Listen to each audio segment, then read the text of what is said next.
Estimados participantes y profesor Doni, muy buenas noches.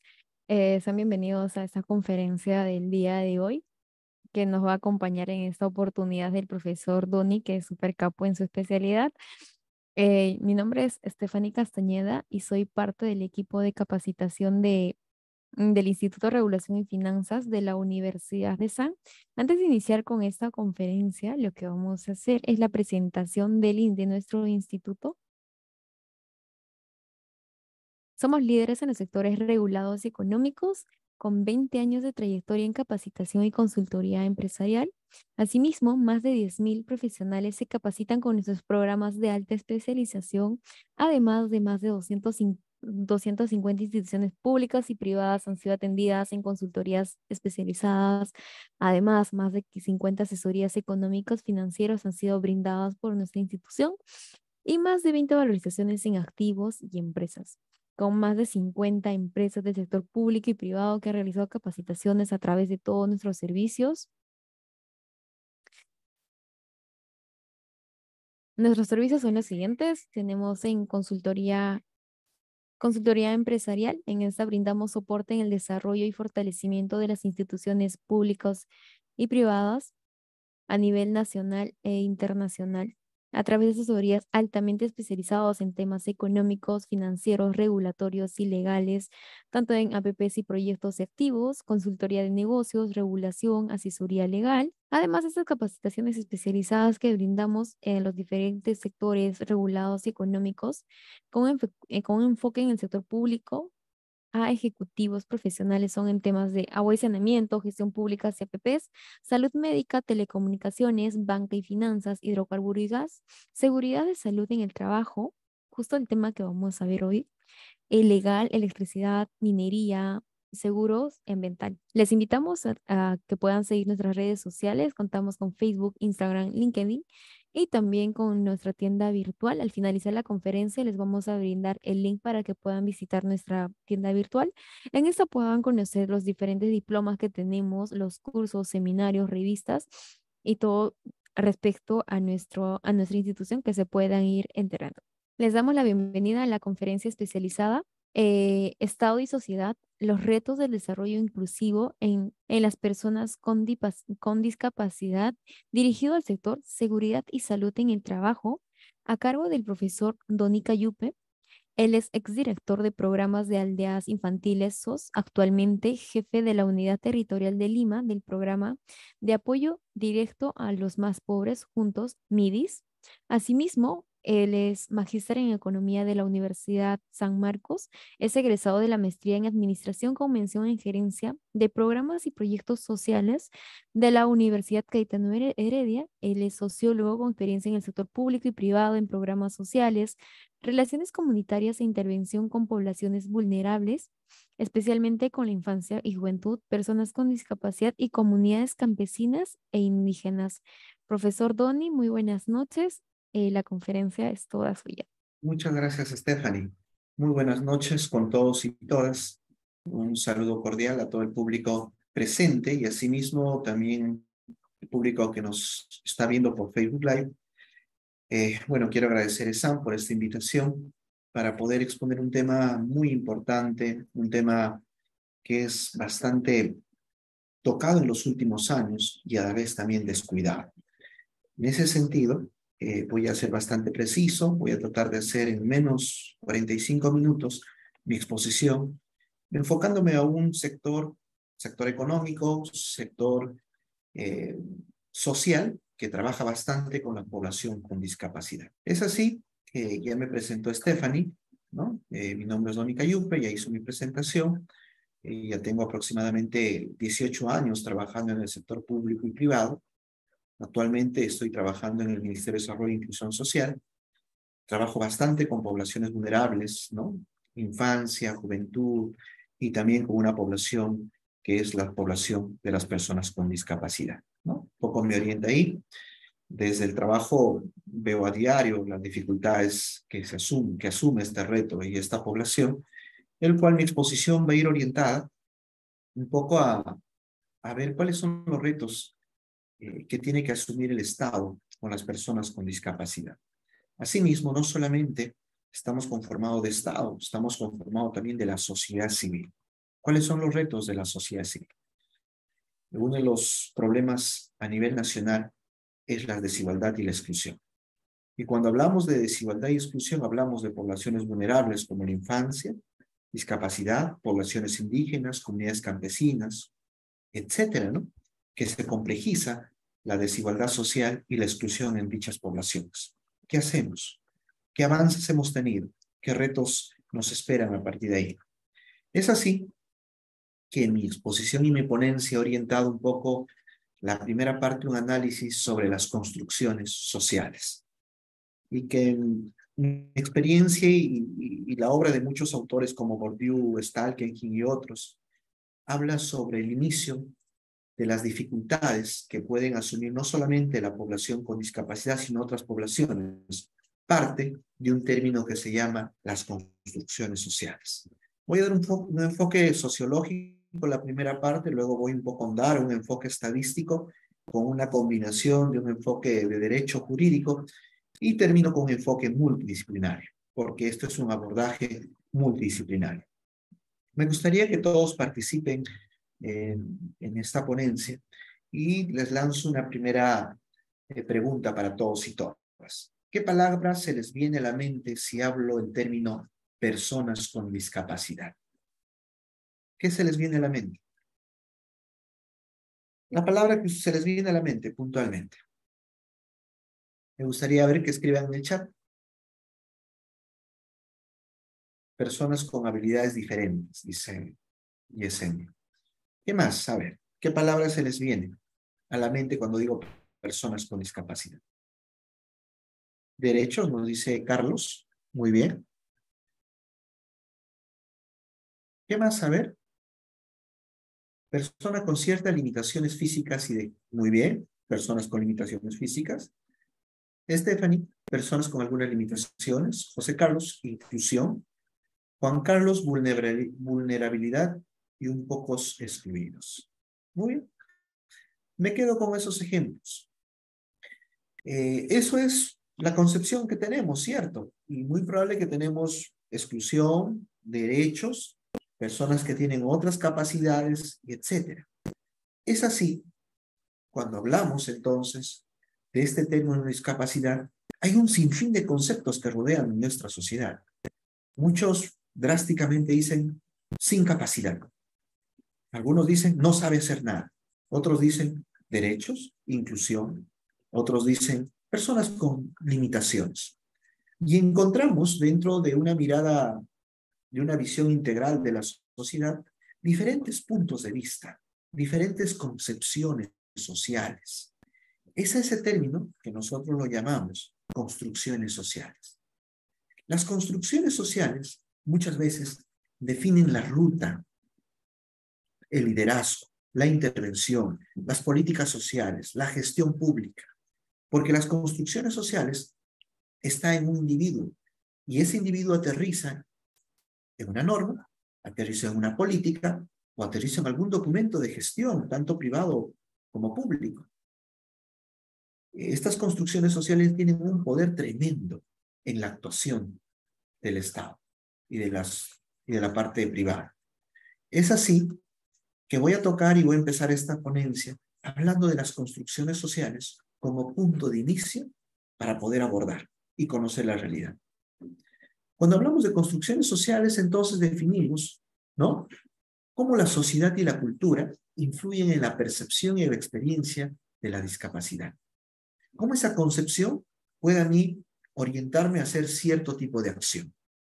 Si automáticamente digo, persona con discapacidad no hace nada, mi actuación, mi política o mi trabajo va a estar orientado a que esta persona con discapacidad le voy a dar actividades casi simples o sencillas, sabiendo, conociendo que puede desencadenarse más habilidades, actitudes o comportamientos. Le doy. O viceversa, ¿no? En algún momento le pongo una persona que tiene limitaciones, que no tiene ciertas actitudes o aptitudes, que voy construyendo. Les voy a hacer un ejemplo que un día voy a hablar de mi infancia y discapacidad. Un momento salí llevando un cuaderno ¿no? Un cuaderno de apuntes, un cuaderno de campos, y me acerqué al mercado. Y le pregunté lo mismo que les pregunto a ustedes. Señora, ¿qué se le viene a la mente cuando digo infancia? Y la señora me dice, infancia de verdad es un peso. Además es enfermedad. Y si le digo discapacidad, infancia con discapacidad, wow, un gasto y un superpeso. Seguí avanzando. Sigo avanzando en el mercado. Le pregunto a una señora mayor, señora, ¿qué viene el término cuando le digo infancia? Alegre, educación, travesura, discapacidad. Un niño que tiene que asumir muchos retos de desarrollo. Ah, muy bien. Voy al parque, me fui a un parque y le pregunto a varios, ¿qué se le viene al nombre infancia? Trabajador, llorón, me dice.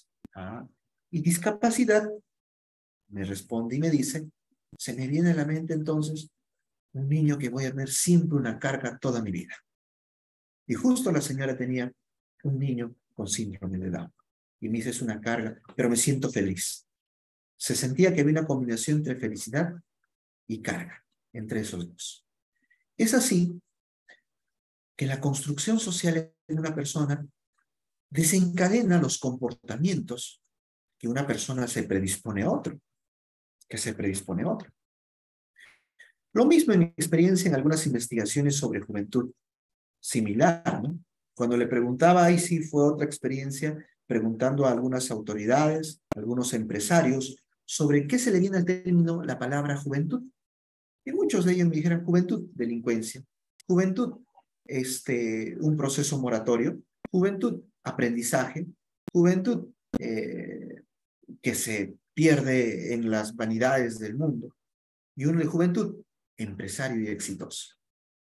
Entonces, los términos como infancia, juventud, discapacidad, poblaciones vulnerables, comunidades campesinas, comunidades nativas, ¿no?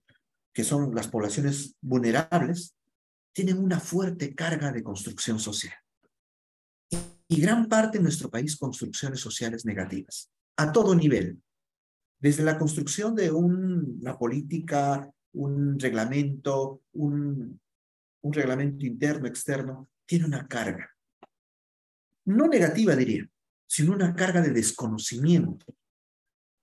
Desconocimiento de las personas con discapacidad.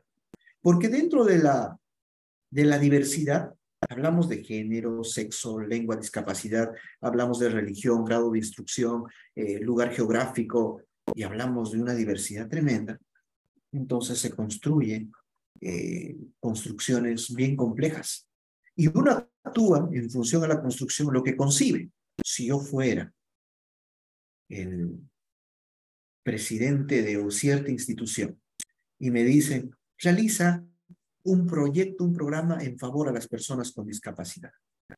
De acuerdo a mi concepción que tengo, lanzaría. Diría, las personas con discapacidad hay que mejorar su autoestima. Estoy orientando entonces que las personas con discapacidad pues, tienen algunas limitaciones de autoestima. La otra persona dice, no, trabajamos autoestima, empleo y empoderamiento político. Tiene que ver mucho con la mirada de la intervención que le quiere dar su construcción social. Es así que la discapacidad que se nos presenta es un objeto construido, muchas veces mal construido, por desconocimiento.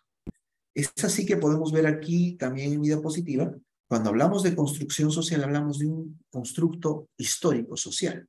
Vamos a remontarnos a los primeros siglos. Cuando hablamos de los primeros siglos, voy a hablar del Imperio Romano, el Imperio Greco, y así, ¿no? ¿Cómo se ha ido?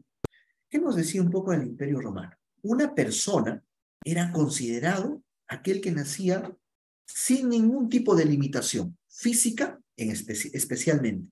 Si tenía alguna limitación física, motora, ¿no? O de rostro, o que se observara en ese momento, no era considerado persona. Y hablamos cuando decimos una persona, cuando cumplía ya 21 años en el Imperio Romano, tenía ciertos derechos y ciertos deberes. Pero si tenía limitaciones, ¿no? Motoras, no era considerado persona. No era considerado persona. Muchas veces era excluido. En muchas civilizaciones, cuando nacía con alguna discapacidad, los mataban, los aventaban de un barranco. Eso ha sido durante el siglo V, el siglo X. En la época de la Edad Media, ¿no? En la época de la Edad Media, esto continúa siendo un tema de exclusión. En la época media, con la presencia de la iglesia, el cristianismo, entre comillas, se piensa que va a haber una igualdad, consiguió adelante la exclusión social a los niños, a las personas con discapacidad, a los indígenas, a los esclavos. Se agudizó, podría decirle, en la época de la Edad Media. Recién, la conquista de los derechos laborales, económicos, sociales, se dan a partir fines del siglo XIX, parte del siglo XX, recién se da la conquista. Entonces, estas categorías supuestamente naturales se volvieron arbitrarias, ancladas a subjetividades, y que son herencias que tenemos, tanto coloniales y herencias extranjeras hasta nuestra época. Entonces, esta construcción social que yo menciono es el punto de partida para entender entonces la complejidad de abordar a personas con discapacidad. Durante muchos años, han habido proyectos y programas para promover el empleo laboral en las personas con discapacidad, pero no han dado resultados. No han dado resultados. Capacitación en calzados, call center, atención, etcétera, ¿no? Un sinfín, computación, contabilidad, etcétera. Tenemos gran cantidad de hermanos, amigos, personas con discapacidad profesionales, pero cuando algún momento se chocan con la realidad social, la sociedad es muy dura por un desconocimiento. Supuestamente el Estado y el sector privado los capacita para afrontar, pero el Estado es bien duro. Tenemos 100 profesionales aptos, pero pocos ingresan o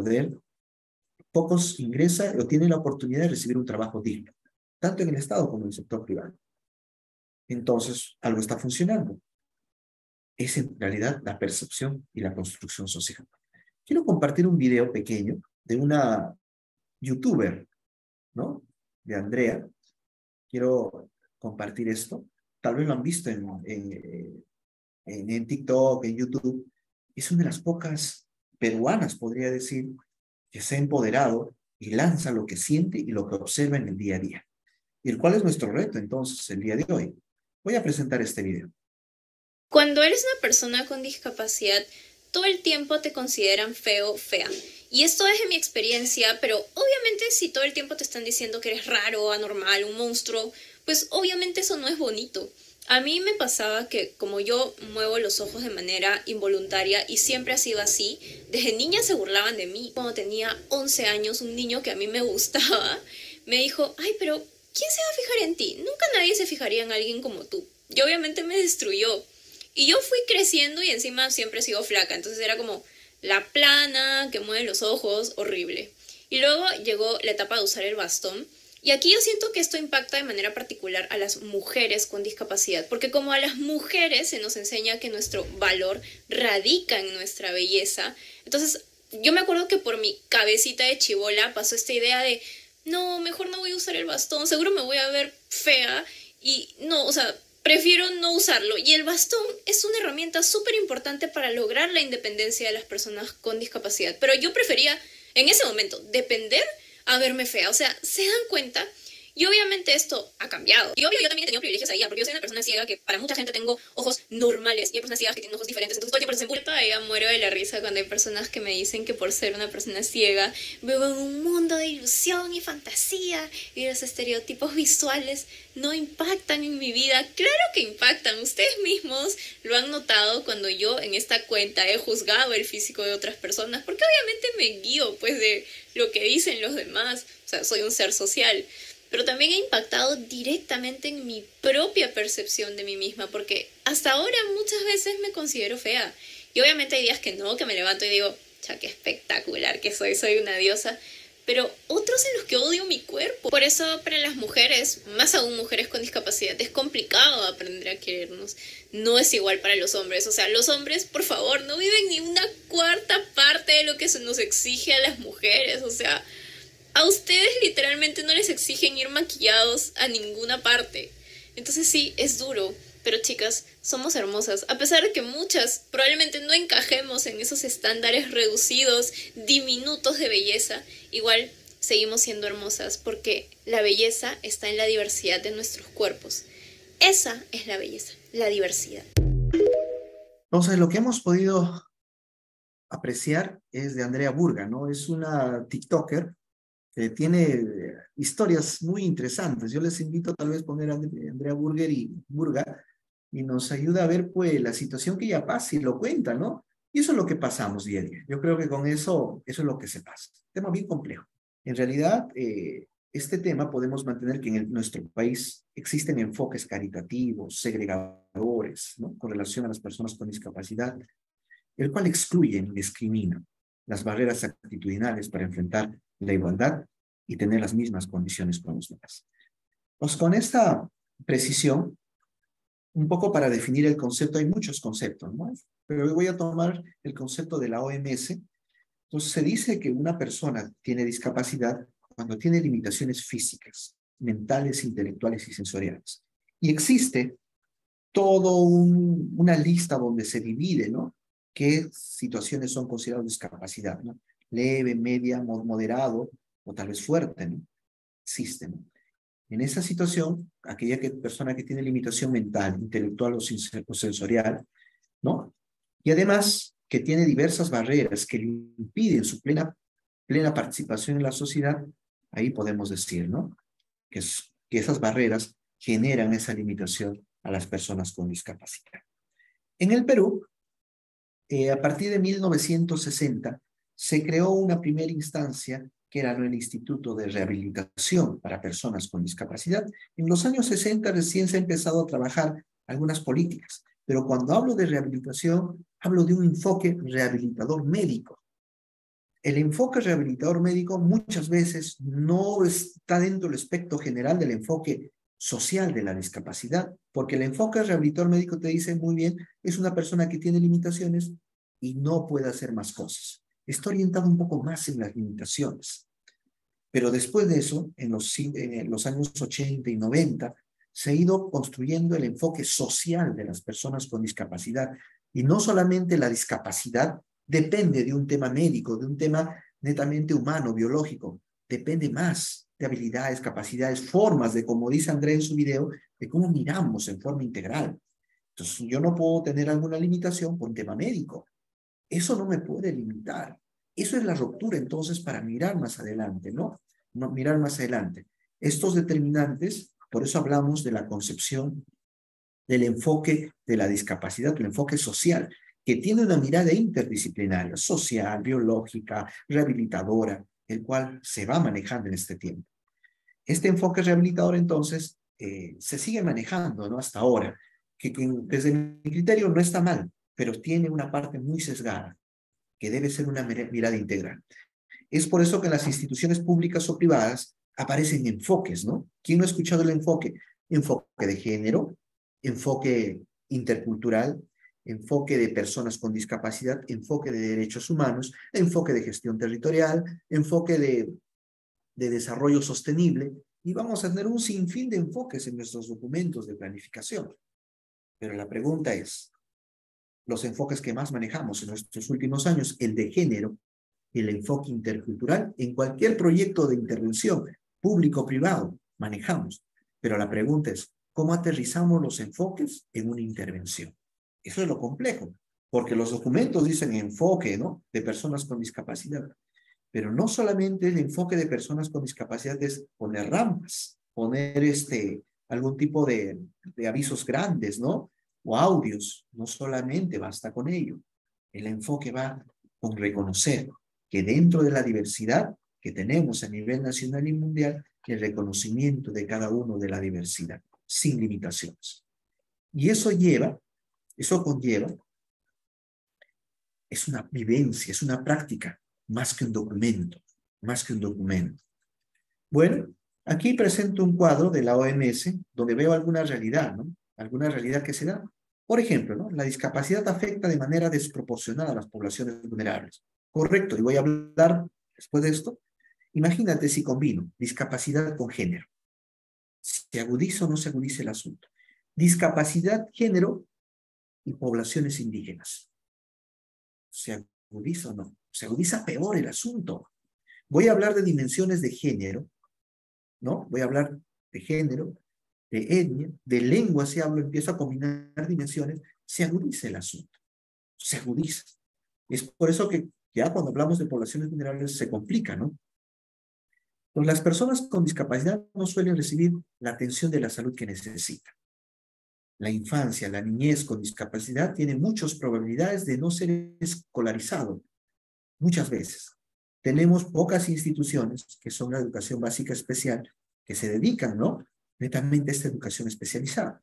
Pero dentro de la inclusión, todas las escuelas básicas regular tienen que incluir a nuestros niños, ¿no?, que tienen algún tipo de discapacidad. Pero ahí va el tema. Nuestros docentes lo incluyen, pero nuestros niños son bien duros, bien duros. Si alguien tiene una discapacidad, se burla. No solamente entonces depende de la niñez. Nosotros entonces retrocedamos. ¿De dónde viene eso? De la familia. Como dice Klisberg, ¿no? Todo lo que ocurre en la familia es resultado de lo que pasa en la sociedad. Existe violencia, corrupción, exclusión, discriminación. Retrocedamos atrás en la familia. Y eso nos dice Klisberg. Y es cierto, todo lo que ocurre en la familia es resultado de la sociedad. Nuestros niños son muy duros. Claro, son inocentes, pero no se dan cuenta lo duro que son muchas veces cuando existe algún tipo de discapacidad. No solamente con la discapacidad, hablamos de otros, ¿no? Quechohablantes, con algún tipo de rasgo, ¿no?, étnico. Son muy duros, somos muy duros, muy duros. Entonces seguimos. Y cuando hablamos discapacidad y pobreza, ahorita vamos a tocar sobre el tema. Las personas con discapacidad pueden vivir y participar en la comunidad, ¿correcto? Existen unas miradas, ¿no? Para tener claro de lo que estoy hablando, vamos a ver algunos datos estadísticos. No 8% de la población peruana sufre algún tipo de discapacidad. 8% de la población. 8%. Según el censo del 2007. Luego más adelante, si hay bibliografía donde hay proyecciones de crecimiento del 2020, pero me he dedicado netamente a tocar el censo del 2017. ¿Ya? 8%. Me dirán, ¿sigue en aumento? Claro que sí. Hay algunos determinantes que la tendencia es que está en crecimiento la población con personas con discapacidad. Otro tema muy importante, la tasa de empleo. Podemos decir que de acuerdo al censo del 2019, solo el 28% de personas con discapacidad en edad de trabajar, la población económicamente activa, que es a partir de los 15 años, estaban empleadas. Solamente el 28% del total está empleadas. Quiere decir que el 70% está desempleadas. Donde se revierte este dato, dicen en comparación a las personas que no tienen ningún tipo de discapacidad, es el 71% que está discapacitado. Se invierte, ¿no? Otra información, la discriminación laboral. Las personas con discapacidad en el Perú, ¿no?, ellos enfrentan barreras de discriminación laboral muy fuertes. Según el Observatorio, ¿no?, de Discapacidad en el Perú, que maneja el CONADIS, el 83% de personas con discapacidad manifestaron haber experimentado discriminación laboral, una discriminación. Y desde un poco esta ponencia, la discriminación es de la construcción social. Muy probable errónea, con intención o sin intención, pero hay una mentalidad errónea en la construcción social. La brecha educativa se acrecenta, ¿no?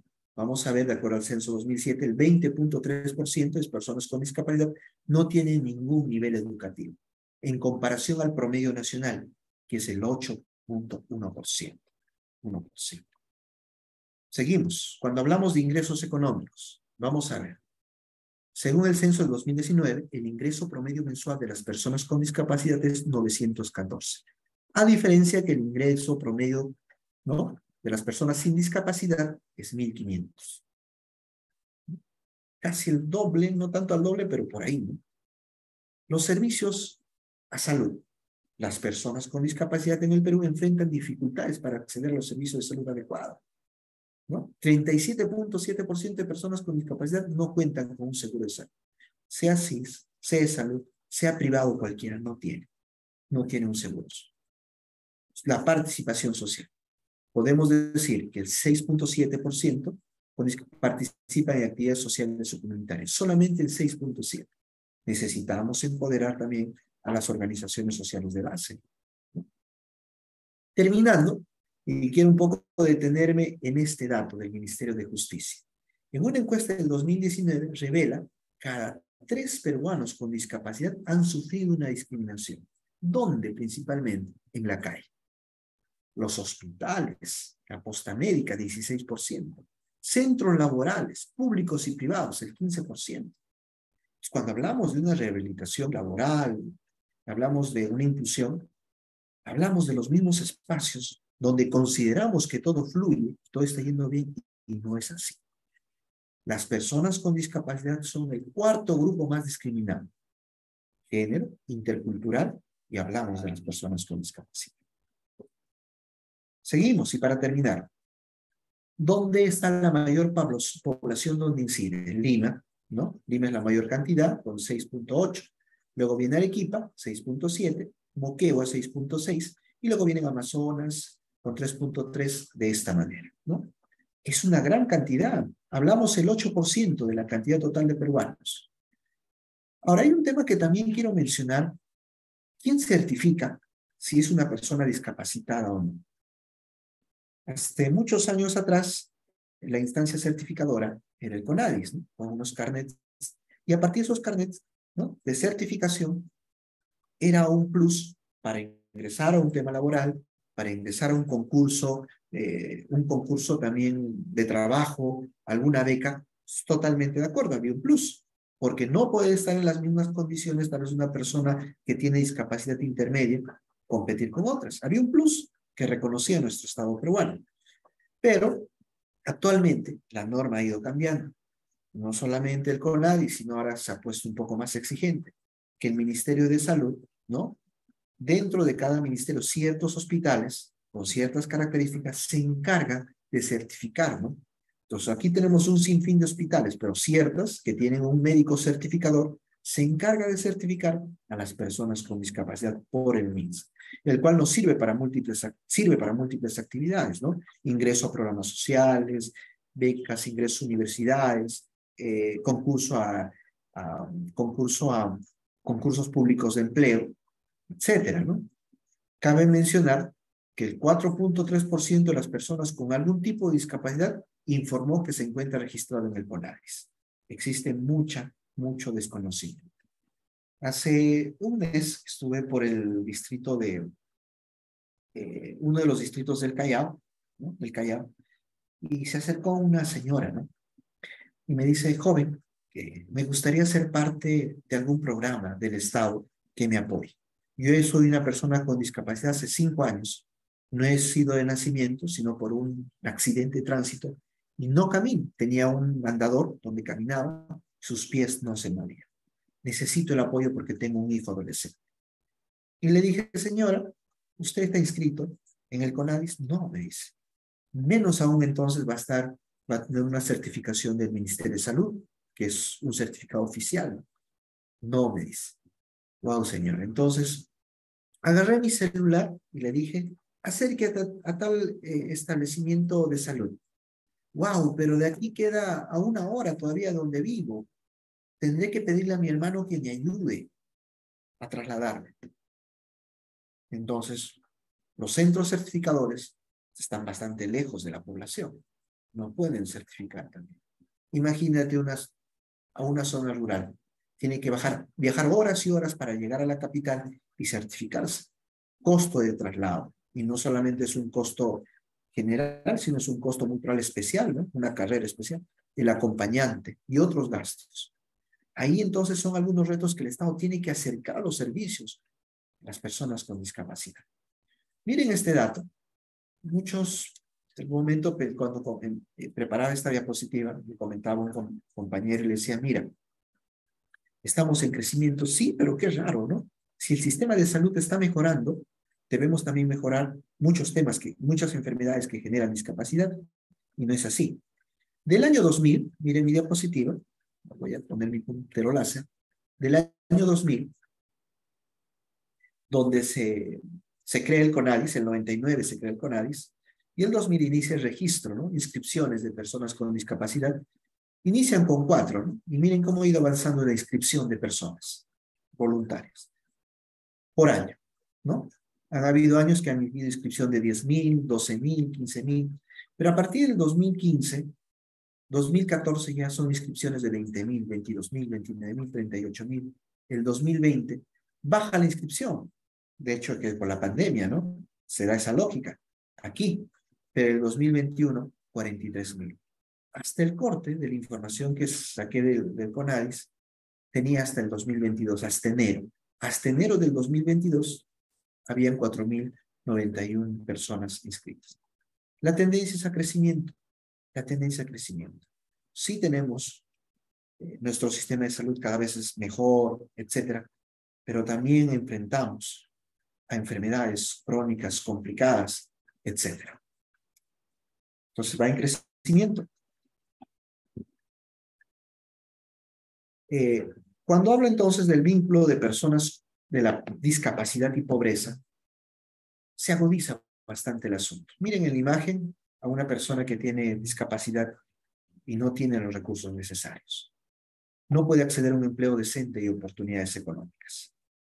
Y nosotros miramos a diario esta situación, muy compleja, muy compleja. Entonces, una persona que tiene discapacidad, posibilidades que ingresa a la pobreza son fuertes, por la exclusión, por los empleos, ¿no? Temporales, etc. Además, cuando hablo de pobreza, hablo de costos adicionales. Las personas con discapacidad también nos requieren servicios de apoyo, equipos, medicamentos costosos. Agudiza más esa carga financiera, ¿verdad? Las barreras educativas, cuando hablamos también de pobreza, limitan las oportunidades educativas y laborales. La discriminación en el mercado laboral dificulta a las personas con discapacidad puedan acceder a buenos trabajos bien remunerados, estables. Y cuando hablo entonces de los accesos, hablo de barreras como transporte, servicios, barreras físicas, de infraestructura que limitan y agudizan discapacidad y pobreza. Si ingreso como una dimensión más ahí y pongo discapacidad, pobreza, etnia o raza. El Perú es un país multicultural, pluricultural y también multilingüístico. 25% de la población peruana habla una lengua netamente autóctona. Aymara, quechua, shipibo-conibo, nomatzigenga, asháninca, bora, etc. Sumando todos ellos, 25% de la población. Pero el tema de etnia, raza, en nuestro Perú, nos genera grandes barreras. Y solamente voy a mencionar una barrera en el tema de justicia. Imagínate.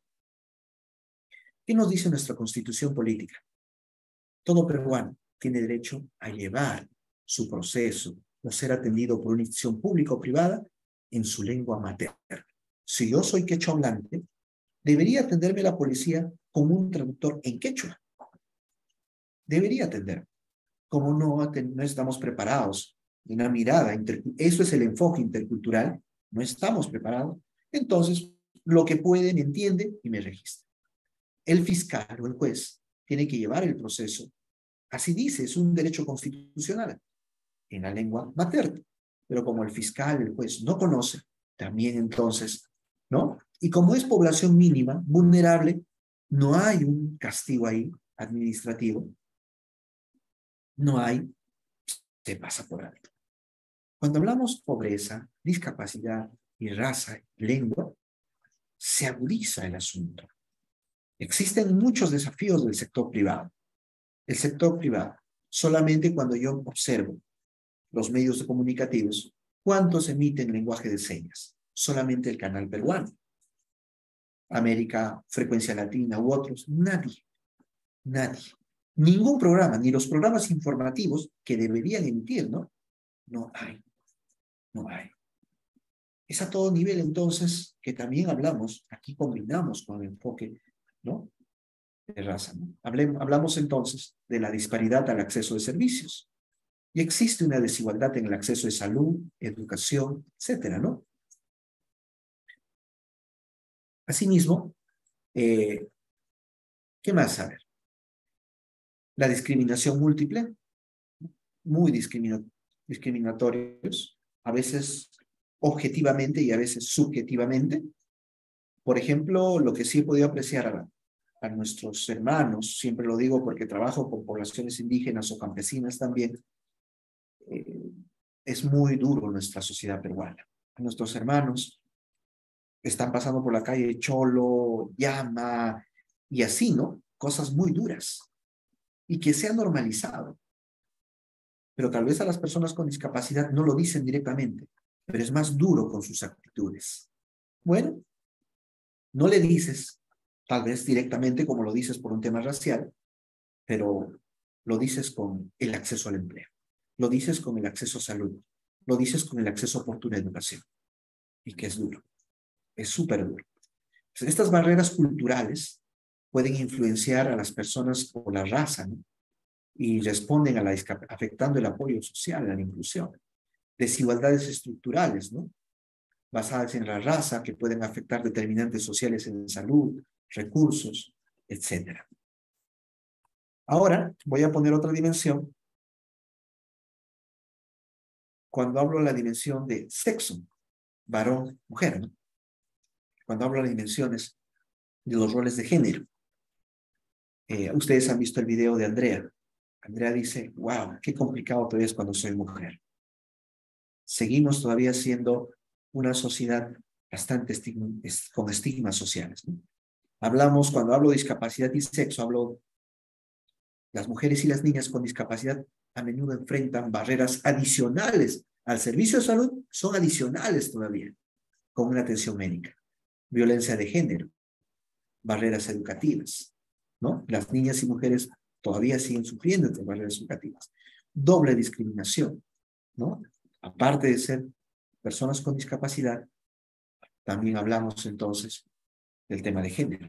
Los roles y estereotipos, ¿no? Que se pueden generar, ¿no?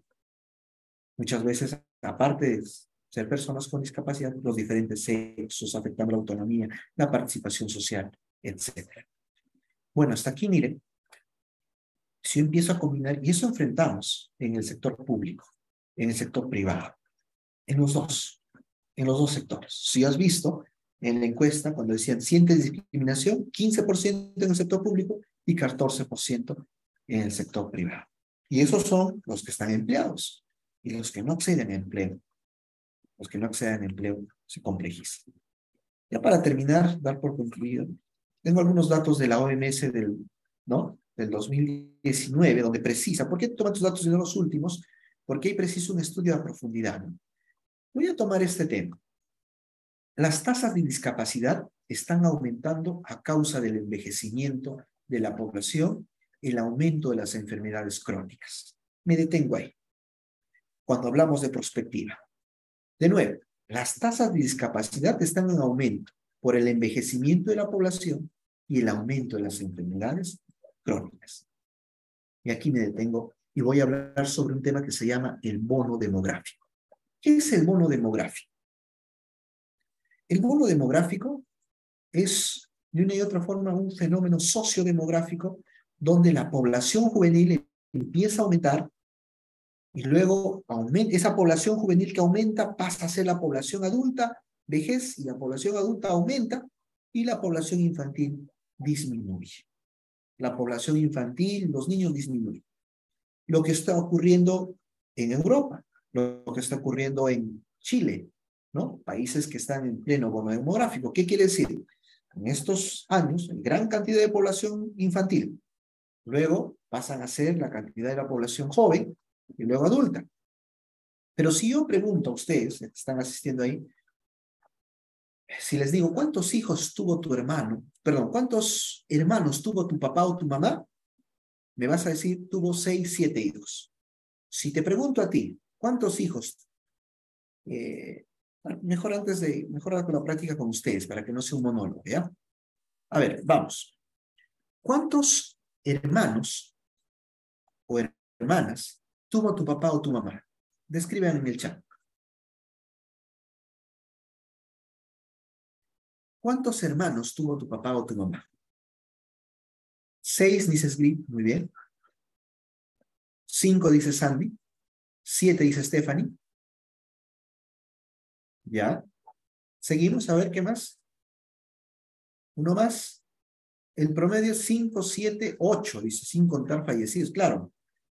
Cuenta los fallecidos, Juan Carlos. 12, dice Esmeralda. Nosotros somos 100. Listo. Estoy hablando de tu papá, de tu papá. El promedio es de 12 a 8.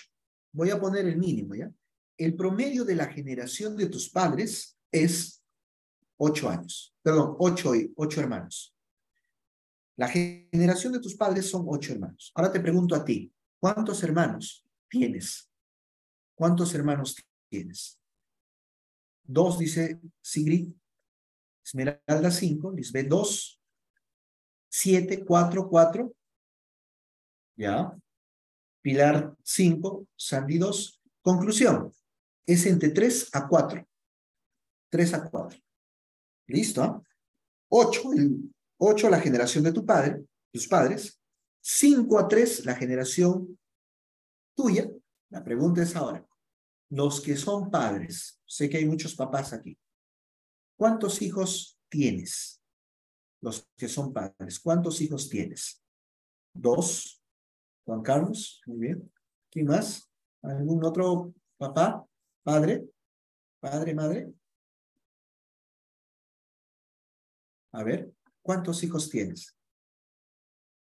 Me quedo con Juan Carlos. Kelly, 2. Juan Carlos Mendoza, 2. Listo. Seguimos, ¿ah? Generación de tus padres, 8. La generación tuya es 5. La generación que viene con tus hijos, 2. Los chicos que están solteros y solteras, que no tienen hijos. ¿Cuántos hijos desean tener? ¿Cuántos hijos desean tener?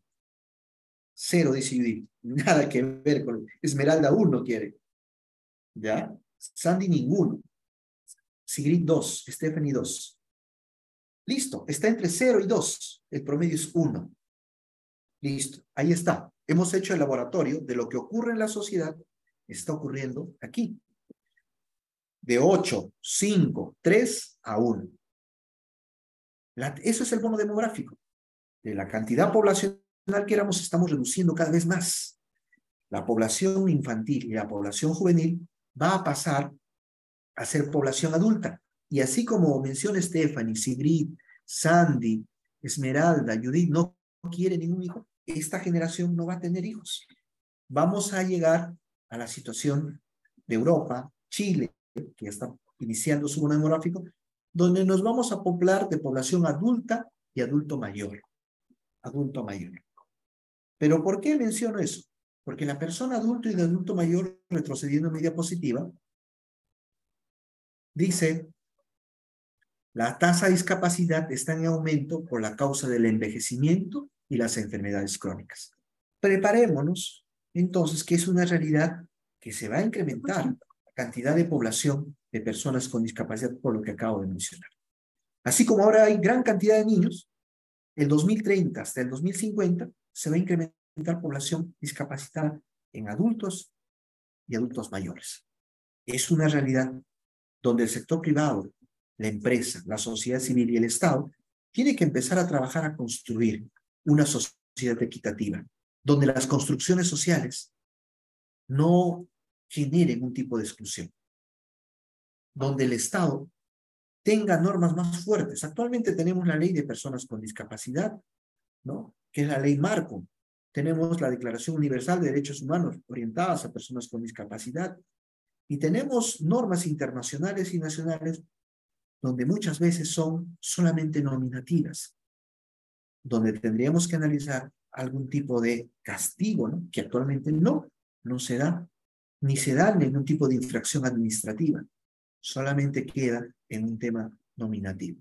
¿Por qué? Porque relativamente, entre comillas, somos minorías. Y eso de las minorías no debería estar en el Perú.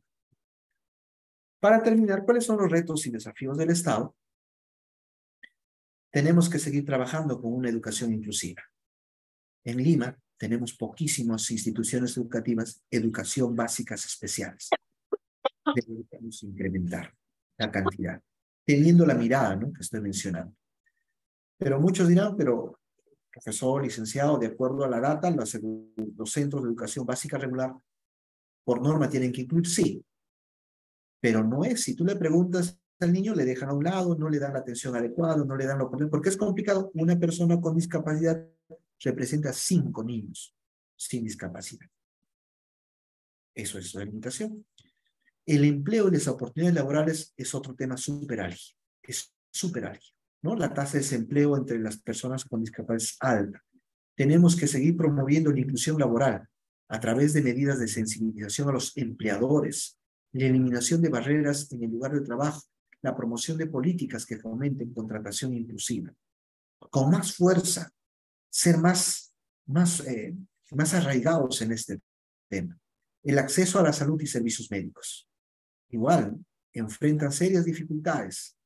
No tenemos servicios médicos especializados. Sí hay, mal dicho, perdón, no tenemos. Sí hay, pero existen limitaciones, ¿no? ¿Cómo promovemos y garantizamos servicios médicos accesibles, inclusivos y sensibles a las personas con discapacidad? Accesibilidad al transporte. Seguimos con la lucha, ¿no? La falta de infraestructura al transporte, a la parte accesible. Tenemos que seguir luchando con la discriminación y la estigmatización, que considero personalmente es el problema más estructural y más duro. Y por eso partí mi exposición con la construcción social como punto de partida para la acción. Es lo más duro.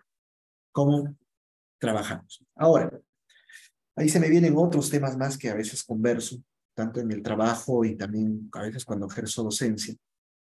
Y decimos, sí, bueno, difícil así como hablamos de la corrupción como un problema estructural en la actualidad en el sector público y privado, Klisberg nos dice, la corrupción no es un tema de sensibilización, es un cambio generacional, ¿no? Enrique Iglesias, no digo el cantante, el expresidente del Banco Interamericano de Desarrollo, dice, nunca antes hemos dependido de una sola generación. ¿Por qué dice eso? Menciona, por lo que acabo de mencionar hace un momento del bono demográfico, actualmente estamos de gran cantidad de población infante y joven. Imagínate que tenemos esta población infante joven, mueve la política, la economía, el empresariado, el Estado. Es un cambio generacional que estamos viviendo de la población adulta a la población joven, que se va a dar drásticamente. Y Enrique Iglesias dice, es ahí donde se va a dar el cambio actitudinal, la lucha frontal con la corrupción, etcétera, porque es complicado, dicen. Es ahí donde también podemos generar el cambio de muchos estigmas sociales. El acceso a la justicia, ni qué decir. Las personas con discapacidad pueden enfrentar obstáculos para acceder a la justicia, desde la accesibilidad en los juzgados y la falta de capacitación adecuada para el personal policial, la protección de derechos y seguir promoviendo la participación política y social. Política y social. El ex congresista, se me fue, a ver si alguien me ayuda, se me fue el nombre. Había un ex, Díez Canseco, ¿no? Díez Canseco fue un congresista, ¿no? Que tuvo mucha trascendencia y luchó por las personas con discapacidad. Él fue uno de los propulsores del observatorio de los informes de discapacidad en del 2000 para adelante. Un congresista que ya falleció, que fue un activista político, ¿no? Y estamos convencidos que muchas cosas podemos cambiar en la parte social, las organizaciones sociales, la parte política y en el empresariado, logrando visibilizar. La sociedad civil, que no solamente es decir los retos al Estado, cuando hablo de sociedad civil hablamos ahora de la población organizada, de nosotros, ¿qué tienen que hacer? Tenemos que seguir promocionando el financiamiento y sostenibilidad de las organizaciones sociales de base. Sí considero seguir promocionando. Hay muchas organizaciones, ¿no? Organizaciones sociales de base de personas sordomudas, sordociegas, etcétera. Muchas organizaciones que se registran en el CONADIS. Debemos seguir apoyando y financiando eso para fomentar capacidades y posicionamiento. Seguir colaborando y coordinando. Muchos sectores seguimos trabajando. El Ministerio de Desarrollo e Inclusión Social, ¿no? El Ministerio de Salud, Educación. Estamos trabajando, pero no es lo suficiente. No es lo suficiente para poder lograr cumplir todas las expectativas de las personas con discapacidad, con más fuerza. Ahí el CONADIS tiene poco presupuesto. Revisaba el presupuesto para este año. El año pasado tiene poquísimo presupuesto para enfrentar este tema. La sensibilidad y la educación, ¿no? Seguir cambiando los estereotipos, el acceso a recursos y servicios, ¿no? Recreación. Por ejemplo, hay centros de recreación para las personas con discapacidad, casi poquísimas, ¿no? Poquísimas centros de recreación, etcétera, ¿no? la participación activa en organizaciones sociales de base y buscar la forma de cómo protegemos los derechos, que no solamente quede un tema administrativo. Y en algún momento podemos ir más allá, porque sí podría generarse algún tipo de castigo, etcétera, ¿no? Seguir investigando. Hay muchas investigaciones, pero son un poco investigaciones gruesas. Hay que seguir investigando porque si hablamos de discapacidad, hablo discapacidad género, discapacidad raza, tema lingüístico, grado de instrucción. Si yo combino con otras dimensiones, se amplía este tema. Y cuando digo monitoreo y evaluación, nosotros como sociedad civil debemos seguir vigilando. Nuestro rol es vigilar. ¿Se están cumpliendo las políticas orientadas a las personas con discapacidad? ONGs, organizaciones sociales de base, sector privado también, se está cumpliendo. Nuestro rol de vigilante cada vez más lo vamos olvidando. La sociedad civil tiene un rol principal, la vigilancia, tanto al sector público y privado, el cumplimiento de ellos. Hay muchas cosas que hablar, sé que el tiempo nos gana, y con eso doy por concluido esta exposición que ha sido organizada por la Universidad de San y doy pase a Estefan. Muchas gracias. Profesor Doni, muchísimas gracias por esta conferencia. También nos ha servido para que podamos conocer un poquito más de la desigualdad que tenemos en el país. Y bueno, ahorita les invito a cada uno de los participantes a que puedan formular sus preguntas. Por favor, es momento de que nosotros podamos interactuar y si tenemos alguna duda, podamos hacerlo en estos momentos. Aprovechemos que el profesor Doni está acá, él tiene amplia experiencia para que nos pueda ir respondiendo las dudas que tengamos. Mientras, mm, pueden solicitar activar el audio o pueden activar el audio porque ya está activado. Eh, Al interno tengo algunas preguntas, profesor, como la siguiente. ¿Cómo podemos apoyar la autonomía y mejorar la calidad de vida de las personas con discapacidad?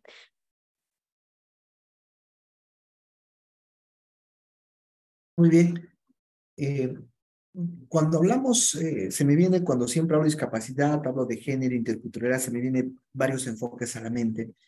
Hablamos de los agentes de socialización. Y cuando hablamos de los agentes de socialización, hablamos de la familia, hablamos de los medios de comunicación y hablamos de la comunidad. Uno de los agentes muy potentes es la familia. La familia ha sido descuidada en los últimos años, muy fuerte. Como mencionaba, la familia, todo lo que ocurre en la familia es resultado de lo que ocurre en la sociedad. Necesitamos ponerle ojo desde los diferentes sectores al tema familia. Y a partir de ahí podemos valorar, porque mucho nace de ahí. Los estereotipos y las construcciones sociales nacen muy probable de la construcción de la vida familiar. Y el otro tema que necesitamos incluir con fuerza son los medios de comunicación. Los medios de comunicación sí tienen autonomía jurídica, ¿no? En este estado de libertad económica para que ellos puedan hacer las actividades audiovisuales que consideren, pero no están sumando al Estado, no están sumando a la sociedad civil. No veo ningún programa aparte del Estado donde pueda haber algún programa televisivo donde haya lenguaje de señas, mínimo, o donde también pueda observar con sus lenguas nativas, quechua, que se habla gran parte en la sociedad aymara. No se observa. Debería el compromiso. Y ahí hablamos de la responsabilidad social que tiene ahí, ¿no? Entonces, es una intervención interdisciplinaria. Gracias, Débora.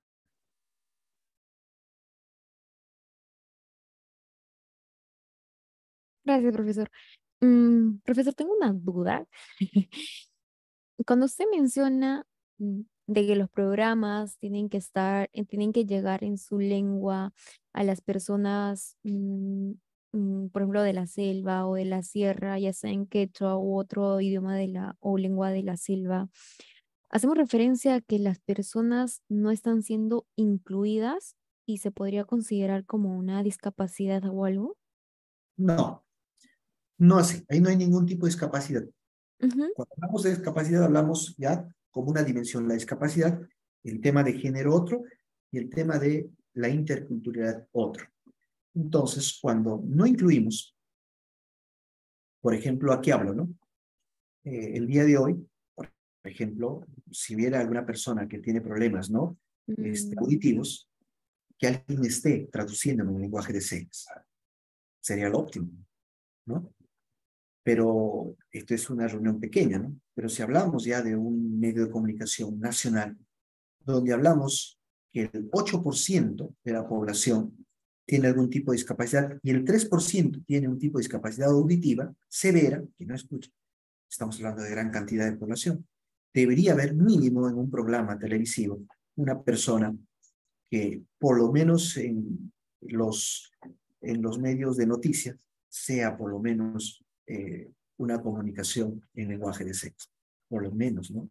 Debería ser. El Estado hace en ciertos programas. Ahora, si hablamos eso, el Estado también tiene ciertos programas informativos en quechua. Shipibo también, si no me equivoco, y Aymara en algunos, porque sí se reconoce esa diversidad. Son minorías, pero sí, ¿no? Da su primera parte en español y luego la siguiente en quechua. Debería también en esa línea, ¿no? Y un poco se pasa por alto porque se tiene el cliché que somos minorías o son minorías. No debería pasar, siendo un país multicultural, pluricultural y también con una diversidad que hablamos en este momento, ¿no? Infancia, juventud, discapacidad, el cual muchos dicen que es complejo. No es complejo, es un reto, ¿no? Tanto el sector público y privado. Eso sería este. Gracias por la respuesta, profesor. Tenemos otra pregunta de Juan Carlos González, que bueno, le agradece la exposición y también agradece anticipado la respuesta a la siguiente pregunta. ¿Dónde radica la barrera estructural que limita la accesibilidad a las personas con discapacidad en nuestro país? Ya. Juan Carlos, aquí voy a tomar los enfoques que inicié. El enfoque rehabilitador médico, que se maneja hasta ahora, pero fue muy fuerte en los años 60, se enfocaba en el tema físico, ¿no? En el tema netamente físico, humano, médico, que eso te limitaba totalmente, era orientado ahí la barrera social. Pero esto fue evolucionando desde diferentes miradas interdisciplinarias. Y ahora hablamos de un enfoque social de las personas con discapacidad. Y en esa línea del enfoque social, si nosotros analizamos, la barrera más fuerte es el estereotipo, el paradigma que uno va creando de las personas con discapacidad, que ya genera la actuación. Entonces, por eso inicié mi exposición diciendo que se le viene a la persona cuando digo esto, y pusieron varios conceptos, ¿no? Eso es una limitante en jaque para gestionar, para promover programas, para poner accesibilidad al empleo. Si yo soy un empleador y digo, bueno, yo reconozco a las personas, ¿no? A todos por igual, pero sí, si tienen algún tipo de discapacidad, también tienen las mismas capacidades, ¿no? Y habilidades, teniendo en cuenta algunas limitaciones físicas, claro que sí, pero reconoce la habilidad como persona socialmente, esta persona va a tratar en las mismas condiciones. Pero si yo de jaque contrato y digo, no me va a hacer esto, podrá esto, estoy estigmatizando, estoy dando un estereotipo, el cual es una barrera muy fuerte, el cual genera exclusión y desigualdad en nuestro país. Es ahí la barrera más tremenda que nosotros, más grande que nosotros tenemos que combatir día a día. Les contaría más experiencias que vivo por el día a día, me perdería corto en el tiempo. Pero eso sería, Juan Carlos, para un poco mencionar tu pregunta. Muchas gracias por la respuesta, profesor. Juan Carlos, espero que haya quedado tu duda absuelta y si no, pues podemos volver a reformular la pregunta. Profesor Doni, agradecerle por su tiempo, por esta conferencia y está súper claro que nos falta hacer muchísimo trabajo en el Perú para reducir esa brecha que tenemos en la desigualdad y las oportunidades que se les puede dar a las personas con discapacidad o habilidades distintas. En esta oportunidad voy a proceder a mostrar el brochure sin antes mencionar que a través del chat les he compartido el formulario de asistencia. Por favor, pueden registrar su asistencia a través de ese formulario. Además que estoy añadiendo el link para poder obtener el certificado por la asistencia a esta conferencia del día de hoy, pero para obtener este link es importante tener su asistencia. Además que les estoy agregando el link del brochure para que ustedes puedan descargar mayor información del diploma que en esta oportunidad o ahorita les voy a mostrar. Por favor, profesor Doni, ¿me puede confirmar si se logra ver mi pantalla? Sí, confirmado. Gracias, profesor. Genial. Le presentamos el diploma de especialización en rehabilitación y readaptación laboral. Esto viene gracias a la Universidad de San en convenio con RIMAC. Nuestros docentes especializados son Luis Arteaga, Doni Cayupe, el profesor que nos acompañó el día de hoy, Fermín Ruiz, Armando Talaverano, el diploma de especialización en rehabilitación y readaptación laboral. El perfil del participante el programa está dirigido a médicos, rehabilitadores, institutos, prestadores de salud IPS que prestan servicios de rehabilitación médicos laborales EPS, entre otros. Duración, el diploma tiene una duración de 112 horas lectivas, 45 minutos cada uno, una modalidad de transmisión en vivo. Las clases serán virtuales y se llevarán a cabo a través de nuestra plataforma educativa. El certificado se le otorgará a aquellos participantes que cumplan satisfactoriamente con los requisitos del programa y recibirán el diploma en especialización en rehabilitación y readaptación laboral expedido por la Universidad ESAN. Les voy a comentar un poquito sobre el temario. Tenemos los diferentes cursos como legislación básica en discapacidad y sistemas de seguridad social. Estas son 12 horas lectivas a cargo del profesor Luis Arteaga. ¿Qué tema que vamos a ver? Pues Ley de Seguridad y Salud en el Trabajo, Ley 29783, Reglamento y modificatorias, Norma Técnica, Ley General de Personas con Discapacidad, Ley 29973, Reglamento y modificatorias, el curso de Discapacidad y Trabajo, Elementos Conceptuales, con 20 horas lectivas, al cargo del profesor Doni Cayupe, el profesor que nos acompañó el día de hoy, Fundamentos de Incapacidad y Discapacidad, Prevención y Promoción de la Salud Laboral, ausentismo laboral y discapacidad, conceptos de rehabilitación, clasificación internacional de la funcionalidad, sí, baremos de evaluación en discapacidad, certificación con ADIS, el curso de rehabilitación integral con 20 horas lectivas. Vamos a ver conceptos de rehabilitación laboral, factores de riesgo y fases de ajuste psicosocial, programa de rehabilitación integral, el siguiente curso, valoración de incapacidad y discapacidad con 20 horas lectivas. Vamos a ver certificado médico para el otorgamiento de pensión de invalidez,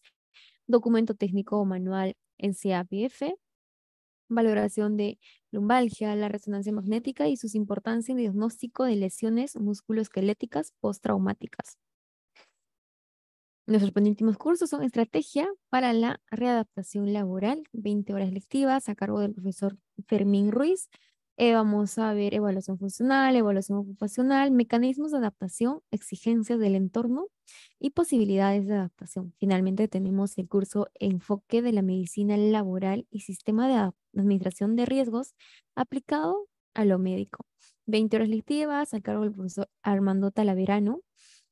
Vamos a ver medicina ocupacional aplicada a la gestión de la readaptación laboral en las organizaciones, administración de riesgos en seguridad y salud y la readaptación laboral, graduabilidad de la aptitud médico ocupacional en la readaptación laboral, pronóstico y equidad, diseño y rediseño aplicado a la readaptación laboral, necesidades, limitaciones, ajustes razonables. Les presentamos a nuestra plana docente. Tenemos al profesor Luis Arteaga. Él está cursando sus estudios de MBA en London School of Commerce.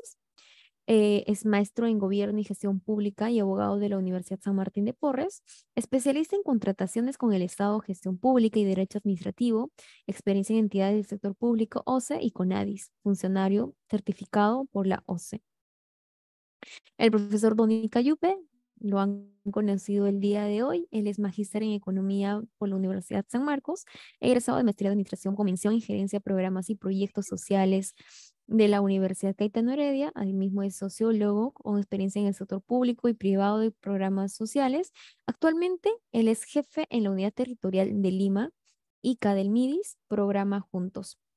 El profesor Armando Talaverano, él es magíster en gerencias de proyectos y programas sociales de la Universidad Cayetano Heredia, médico, cirujano, especialista en gerencia de servicio de salud, medicina del trabajo, ergonomía, auditor SIG, calidad, medio ambiente y salud ocupacional, con 17 años de experiencia en sociedades científicas, empresas privadas y públicas a nivel nacional e internacional.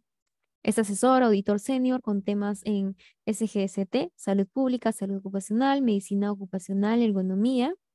Es docente e investigador.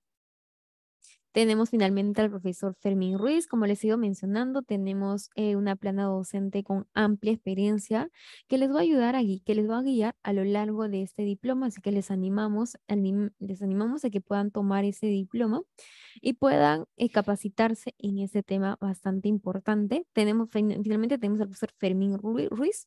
Él es maestro en ergonomía laboral de la UCSUR, médico cirujano especialista en medicina ocupacional y medio ambiente por la Universidad Cayetano Heredia, con experiencia en jefatura de los servicios de SST de los sectores mineros, industriales, de consumo masivo y del sector público.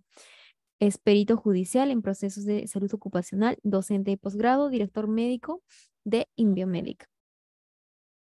Les invitamos a que puedan descargar este brochure para que lo puedan para que puedan revisar la estructura o el temario y también puedan conocer a detalle un poquito más de nuestros docentes y así podamos llevar juntos este diploma bastante interesante que es rehabilitación y readaptación laboral. Si no tenemos ninguna otra duda, la conferencia estaría terminando. Antes voy a terminar de leer un mensaje de Yesenia Moreno, que nos dice: muchas gracias por la gran conferencia. Es importante lograr la inclusión de las personas con discapacidad, pues ellos merecen el mismo trato, los mismos derechos. Muchas gracias. Gracias, Yesenia, tienes muchísima razón. Judy Merino, felicitaciones y gracias por abordar este tema. Gracias a ustedes por estar en esta conferencia y querer seguir sumando a la mejora de nuestra sociedad. Profesor Doni, le doy las gracias a nombre del FRIESAN. Gracias por esta extraordinaria conferencia y gracias a cada uno de ustedes por estar en la conferencia el día de hoy. Nos vemos en el diploma que inicia a mediados de agosto.